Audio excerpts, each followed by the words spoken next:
and Pub Pizza Man on 50 Oswego Street in Baldwinsville, New York. Happy to be here with you. And Al and I are both under the weather, but we found our way to be here with you. And as bad as we feel, it's not as bad as Penn State. Uh-oh. Oh, wow. So we will be discussing a bunch of things here today from Pizza Man and Mr. Romano hanging out here with me. We call this thing Off the Rails with Al because we go off the rails every time. We talk about a lot of different stuff here, college football to the NFL draft. Today we'll be talking about college football through 7 weeks.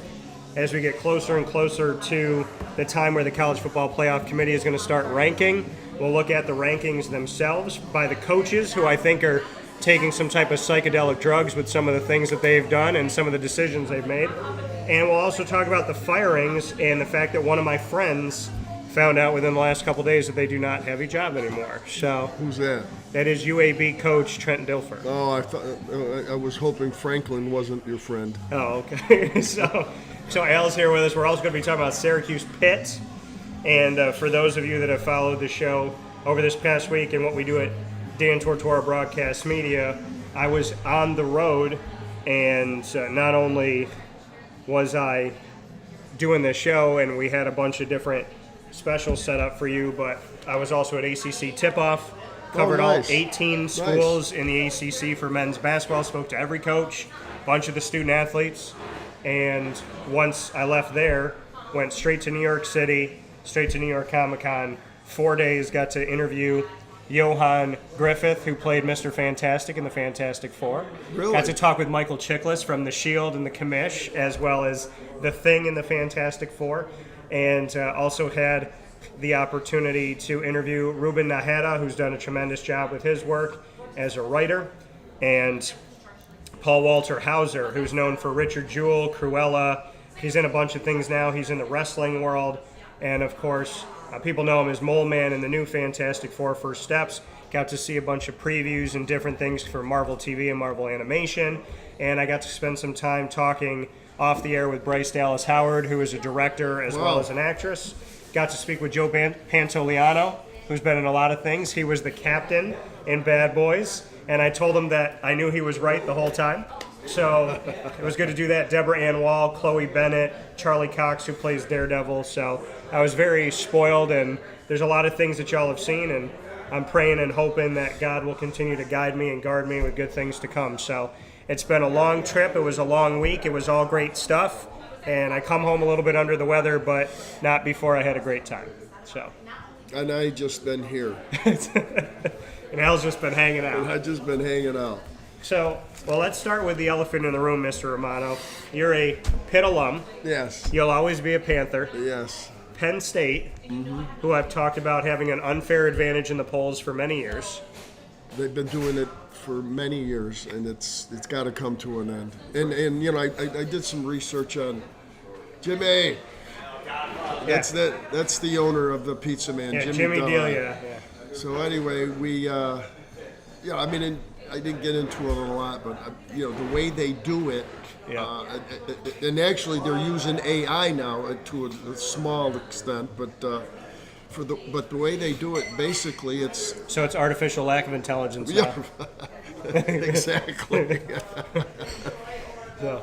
It's crazy because they leave it up to novices. I mean, sure, they may watching the game and you know, calling out the game while it's going on, sure. Right. Yeah, but do they really know, what really goes on behind the scenes other than what they see through their camera? I don't think so. And the fact of the matter is, you know, you and I have talked about this before with the Big Ten having an unfair advantage in the polls and teams like Penn State as well as Michigan and Ohio State getting the biggest benefit of the doubt inside of the Big Ten. And I said this year, what did they do?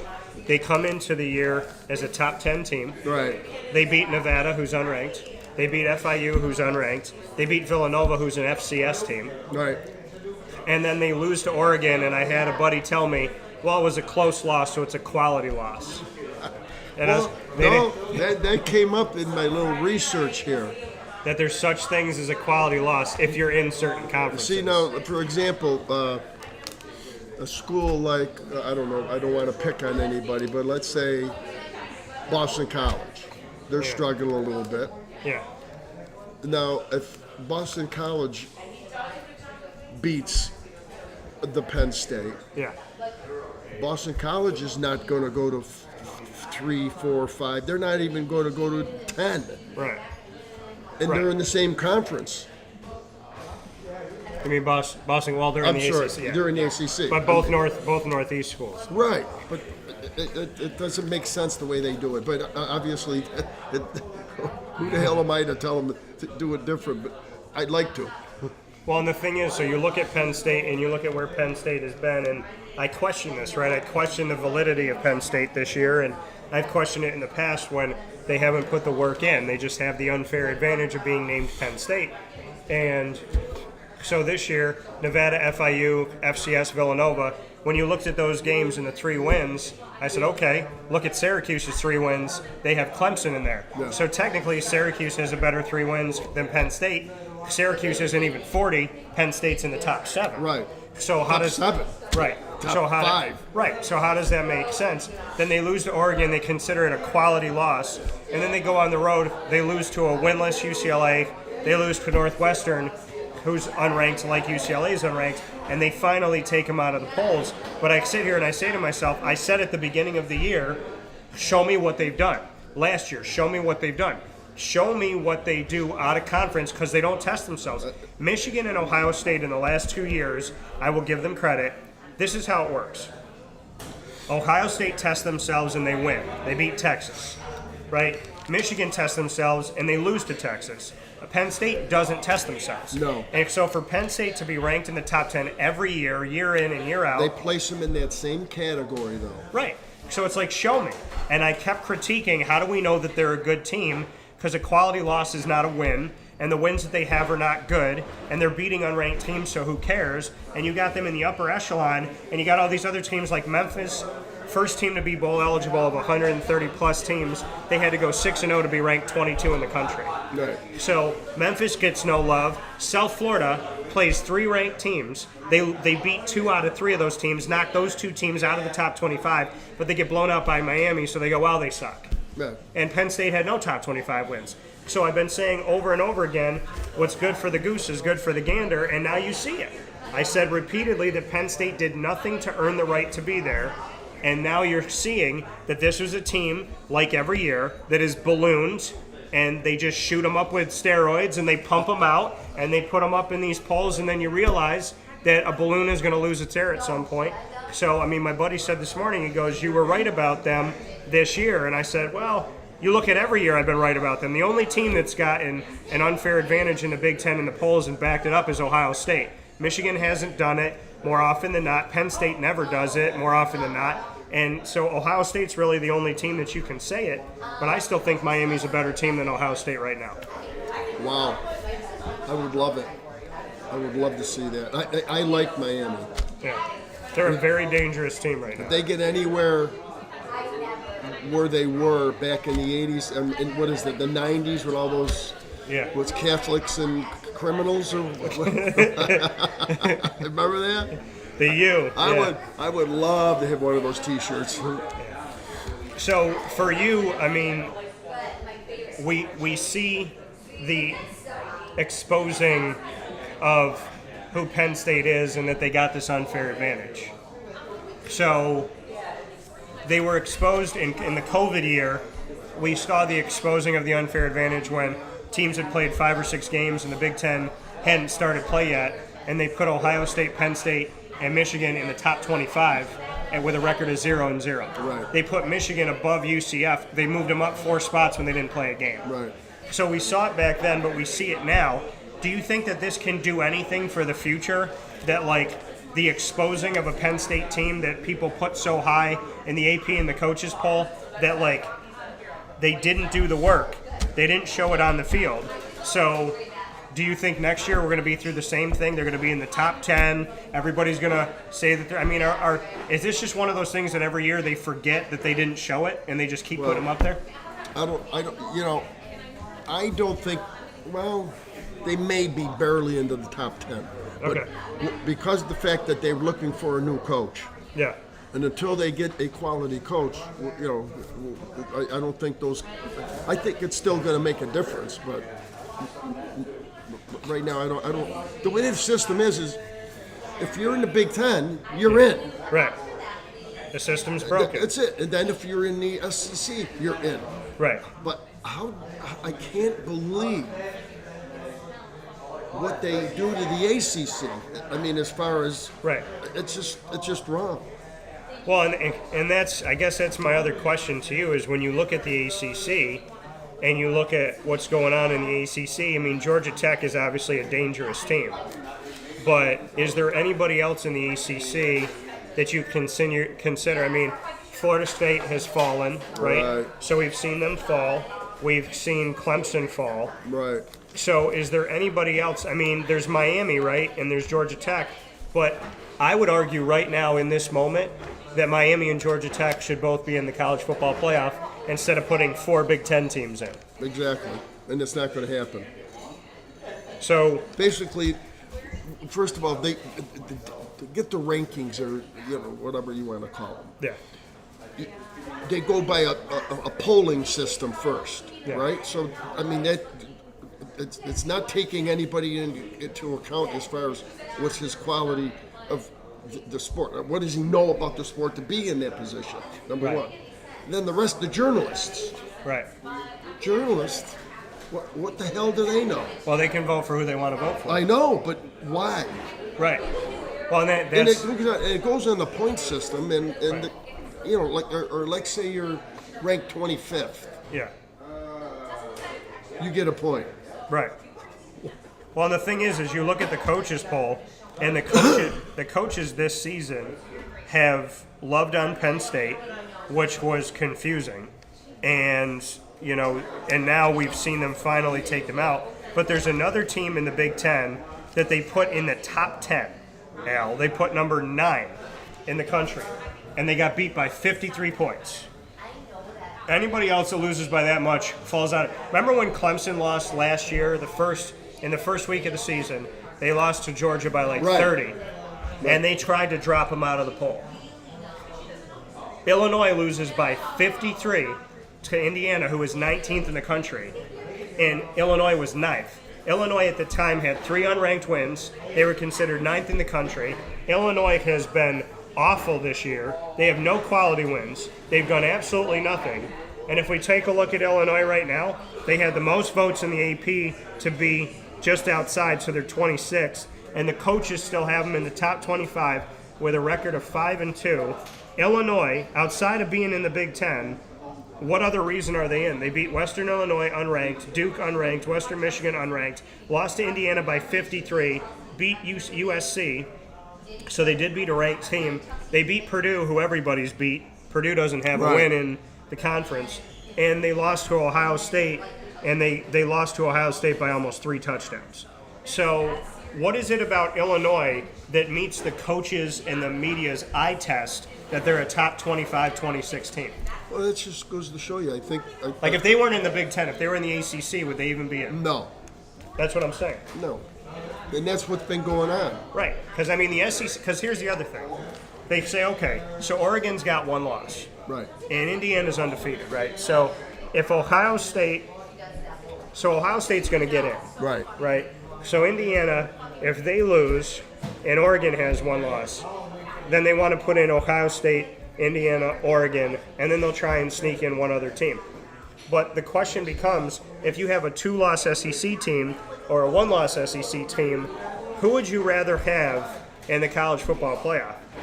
Would you rather have Indiana or Ole Miss? Would you rather have Alabama or USC? Would you rather have Georgia or Indiana? Right. I mean, when it comes down to it, there's a good chance that LSU, that's got a loss right now, so LSU's 5-1, Tennessee's 5-1, Georgia's 5-1, Alabama's 5-1, Ole Miss, Texas A&M are undefeated. I think Texas A&M and Ole Miss should be above Indiana. I don't think Indiana should be 3rd. And by the way, Indiana got votes to be the #1 team in America above Ohio State and Miami. Where did you hear that? They got 3 votes in the AP by the media. Oh, they got votes. And they got 1 vote by the coaches poll. They got a point to be in there. And so my question to the people is, do they really believe that an undefeated Texas A&M or an undefeated Ole Miss is worse than an Indiana team that beat Oregon?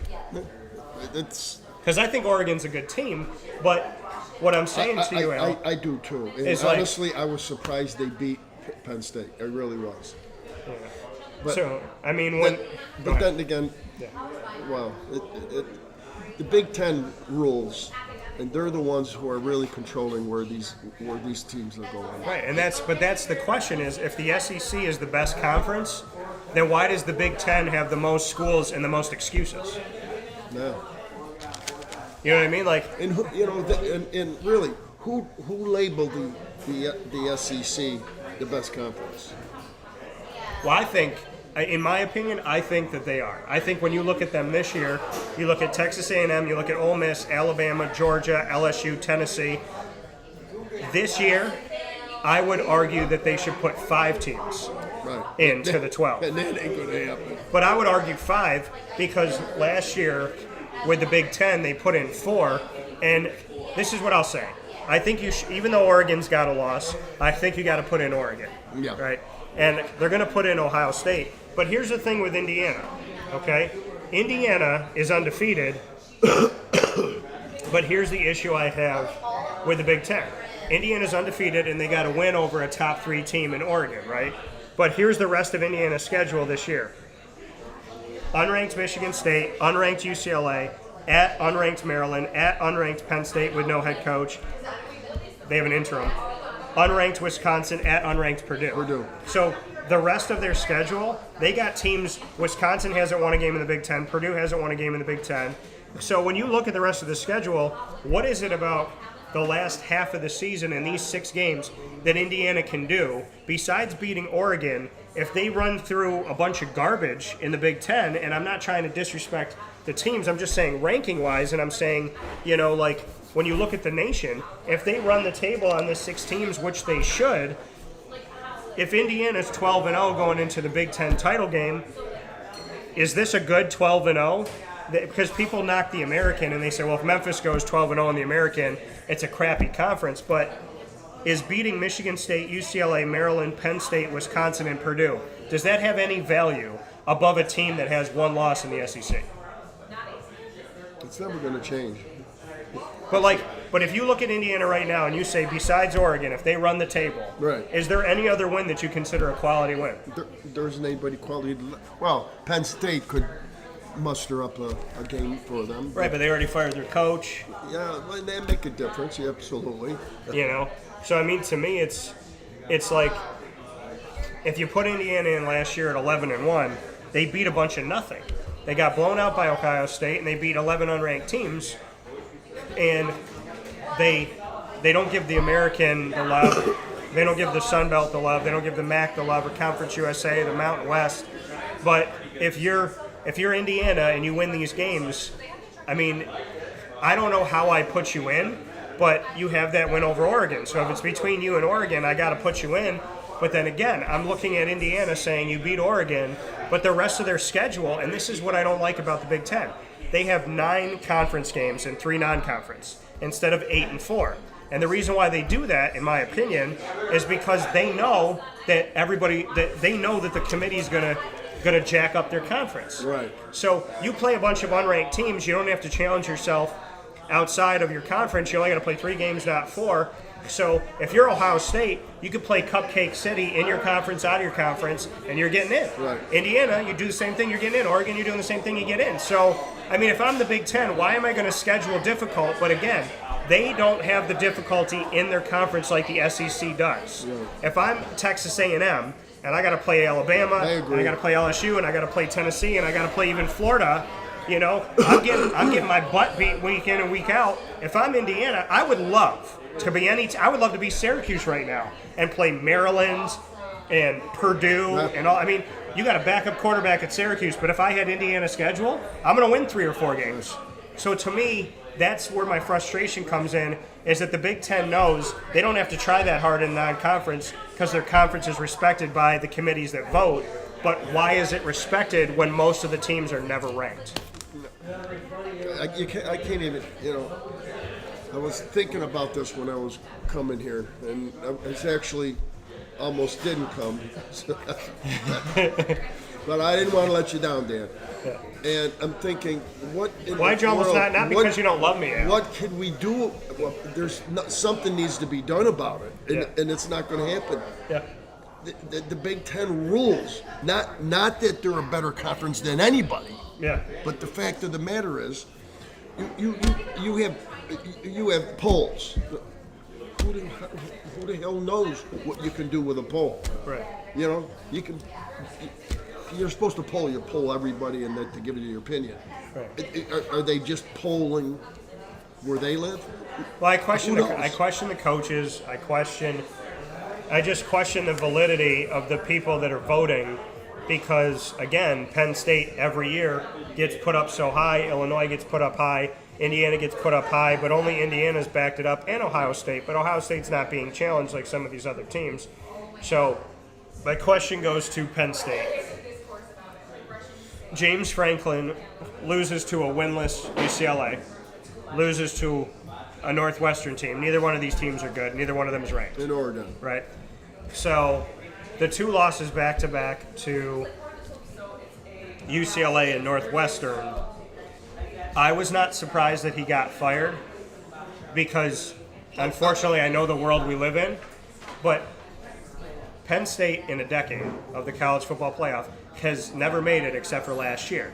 So James Franklin brought them to their only college football playoff. It was a home game, and they won.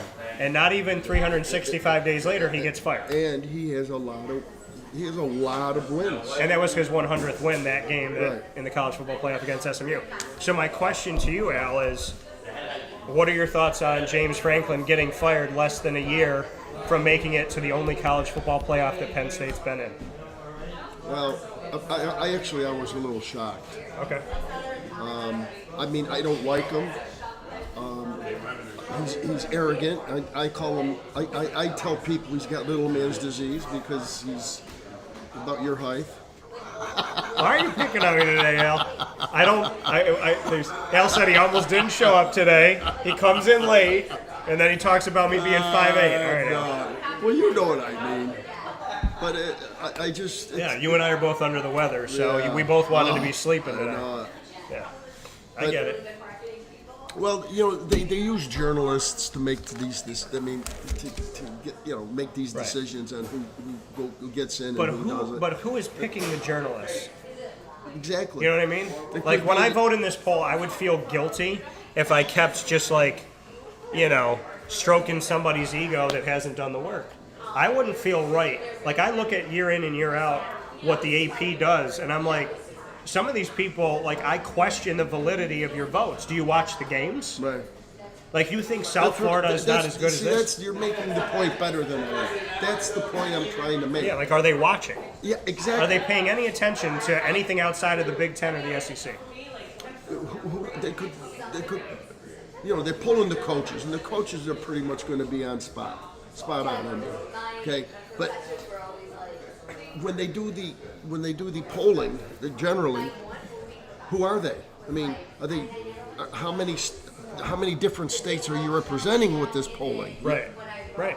I mean, right. You could be getting, because Chicago's big. You could be getting 10 or 12 out of there, but you go to Milwaukee or somewhere. Right. It's ridiculous. Like, who gets to vote? Where's the representation? Right. And there's 60 writers, sports writers. There's 62 that they go to. Who are they? Right. Where are they from? Yeah. What are their allegiances?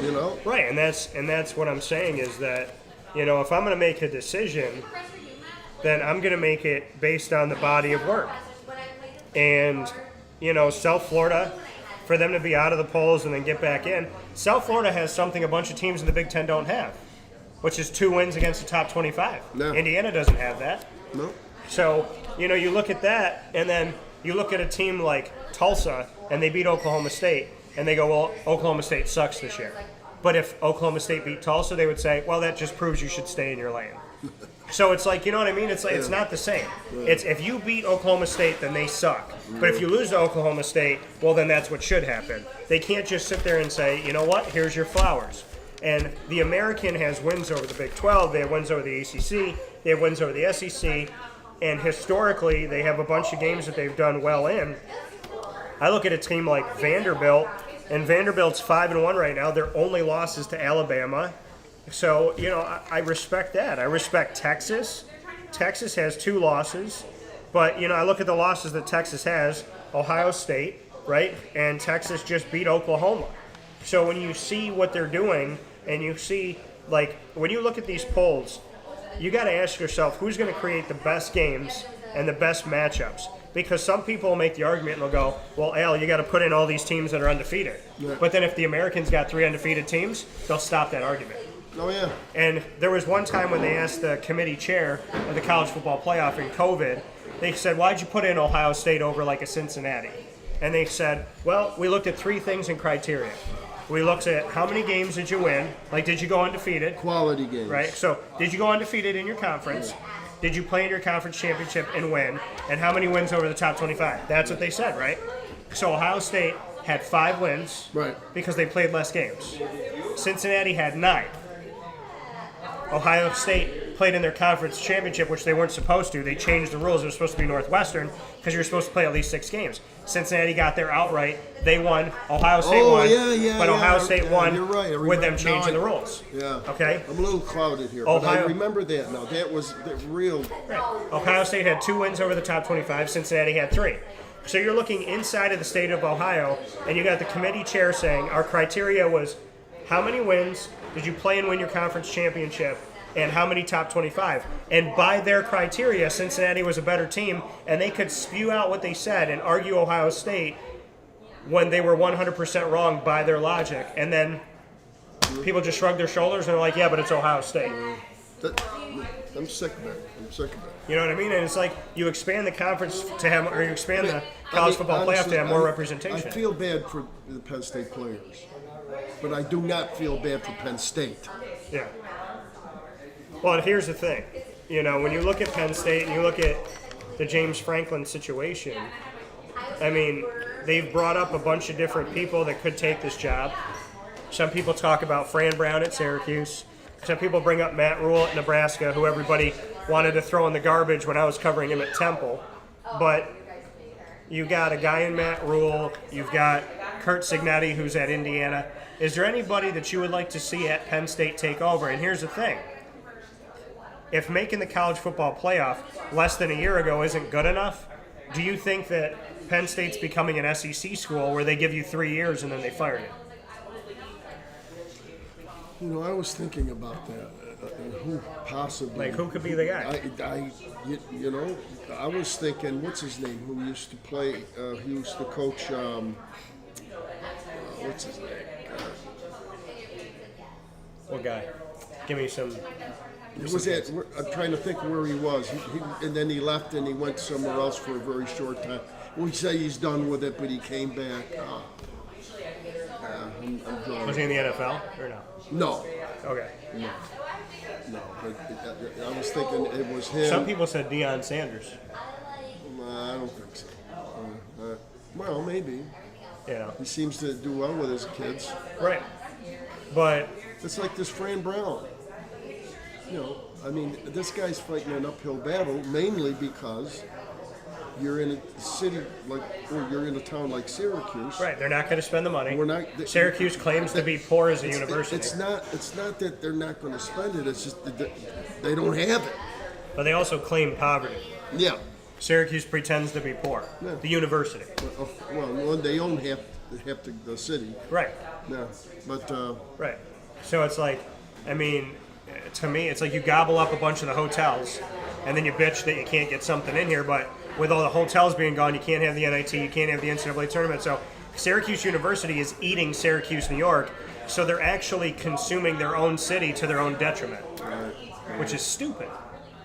And you know, but you look at this and you say to yourself, do you believe Fran Brown? Do you believe that he's dedicated. He said his daughter, when he came in, was like 12, and he's like, I'm going to be here for at least the next decade or whatever that may be. Do you believe him? Yes. You do? Yeah. Why? I don't know. It's just, I have friends who played at Syracuse, and I talk to them, and they talk to the players. I haven't had the privilege of meeting the guy. I really want to meet the guy. Yeah. Then I have a friend of mine going to set that up for me. But I think he's unique. I think that he's probably the most honest coach ever to coach football. Okay. He never tells you something that he can't do or you can't do. I really admire the guy. Every time I see him on TV and I hear him talk, and I would be buying in. So if you came out of Solvay right now as opposed to back then, and you were a student athlete and Fran Brown came to your house, could you have gone to Syracuse and not Pitt? Yeah. Johnny Majors is the one who locked me up. Yeah. He's very, Johnny's an honest guy. He's very soft-spoken. So if it was Johnny Majors versus Fran Brown? Well, Fran Brown, I think. You think you would go with Fran? Well, I wanted to play at Syracuse. They didn't want me. I mean, they did offer me a scholarship. Right. But they did it. I felt they did it as a token. Right. So you didn't feel the love that you felt from Pitt from Syracuse. No, not at all. But you would play for Fran Brown. I think I would. Yes. Well, we need you on the D-line right now, Al. We definitely need you. Right. So before we hop out of here, I do want to ask you: the Syracuse and Pitt are playing each other. You know the rivalry. You live the rivalry. It's been going on forever, and it went on when they weren't in a conference. It went on in the Big East. It goes on in the ACC now. And I tell people all the time, it doesn't matter the record of either team. If it's a low-scoring game, it's 17-16. If it's a high-scoring game, it's 40 to 36 or whatever it may be, like 42-39. They're close. They play each other close. Last year, Pittsburgh blew out Syracuse in the only game last season that looked out of character for Fran Brown his first year. So my question to you is, what are your thoughts on Ricky Collins, who's only had 2 starts in 3 years as a college football quarterback? What are your thoughts on him facing Pitt? Because Pitt also has a backup quarterback that's in now, and I voted for him to get quarterback of the week in the ACC, which he got. But, they had to go to their backup. Right. Syracuse had to go to their backup. So who wins this chapter? Isn't it unique, though? I feel that's Pittsburgh-Syracuse is a great rivalry. Yeah. It's been more on your side, though, in history now. Well, yes. Recent history has been so much Pitt than it has been Syracuse. Right. I think there was 5 or 6 turnovers last year. And the girl I was dating at the time, our last date was watching that game together, so I blame Syracuse for losing while we're not together right now. I'm kidding. But it was actually distant. She lived in New York City and I live here. But well, it's crazy how the quarterback situation with both schools is very similar. Right. Now, how old's this kid, the quarterback that came in for Syracuse? So Ricky Collins is in his 3rd year, so around 20, somewhere around that. Okay. Well, Pitt's got this kid fresh out of high school, 18 years old, 6'3", 215 pounds, and nobody wanted him. Right. Well, nobody. Right. And that's a terrible thing I'm saying, because it was smaller schools that wanted him. Right. And you're saying he was under-recruited? Yes. Yeah. Very much so. Right. And I just keep feeling that something's going to happen, because this kid's standing in there like he's like he's been there before. Yeah. I'm wondering when he's going to wake up and say, "Whoa, there's 60,000 people watching me," Right. But and the question becomes too. What are your thoughts on the guy that was the guy, right? Because Eli Holstein came from Alabama, was a backup at Alabama, and he was the starting quarterback. And so, what are your thoughts on Holstein? Obviously he's not out there, but we're talking about Mason, and Mason went 21-29 at Florida State in Tallahassee, 2 touchdowns, 2 interceptions, 321 yards. He was the leading rusher on the team, 16 carries for 64 yards. And because of Pitt, they knocked Florida State out of the top 25. So I know you like Mason, you just talked about him, but Eli Holstein, when he gets healthy, I guess my question to you is, who's the starting quarterback? Do you go back to Eli, or do you stay with Mason?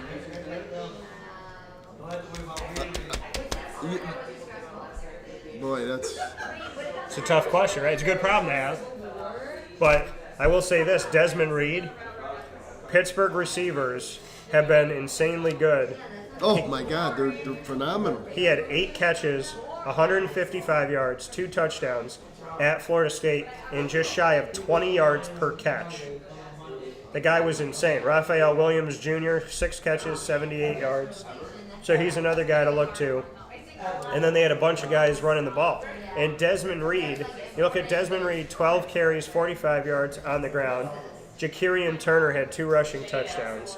I mean, once again, Pitt comes, and here's the thing that's crazy. Pitt comes in with their backup quarterback. Syracuse comes in with their backup quarterback. Yet people are high on Pitt, low on Syracuse. They're both in the backup quarterback situation, but Pitt is 2-1 in the ACC, and Pitt still got a shot of having a great season, where Syracuse is on the verge of falling off the mountain. So isn't it crazy how they both have the backup quarterback, but they're coming into the game in 2 different places? Right. I don't know. I called the university. Okay, start talking to somebody down there. Yeah. Because I'm intrigued with this guy. He's tall. He's a tough kid. You've watched him run. I mean, he doesn't run well, but he's got that long stride, those big long legs. Right. And if you look, I watched every second of that game. Yeah. What people are forgetting is these receivers were wide open. Yeah. There weren't a lot of tight passes, over the shoulder passes. Right. So and this kid's 18 years old. Right. Just a year ago, he's playing high school. So is it his timing?